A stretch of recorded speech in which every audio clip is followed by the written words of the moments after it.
Testing out this jute kitchen rug today. Now the brand did send it to me to test out, but these are my own words and thoughts on it. Now they did send me the 17-inch by 32-inch. I just love the overall look of this. It's a very clean, modern look. I love the brown color. It's gonna go with everything. As you can see, it's got a nice tight weave here, so that makes it extra durable. It's gonna hold up over time. It's all nice and edged out, so there's not gonna be any fraying that happens. And then the backside here has that non-slip grip, so you don't have to worry about sliding around on your kitchen floor. I put it right here in front of my sink because so many times as I'm washing my dishes or cleaning my countertops, I'm like dripping water all over the place, so it's gonna grab that.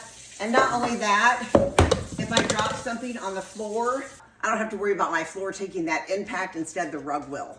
I wanted to test it out with my bare feet here. I can definitely feel the jute texture, but it's very, very comfortable. And as you can see, it's not sliding around on me when I'm walking on it. Something else I really appreciate is it's easy to clean. So if you get something on it, you can literally take a washcloth and just clean it. So my overall thoughts on this is I love the feel and look of this. It seems extremely durable and will hold up over time, and pretty much goes with any decor. So if you are in the market, definitely check this one out.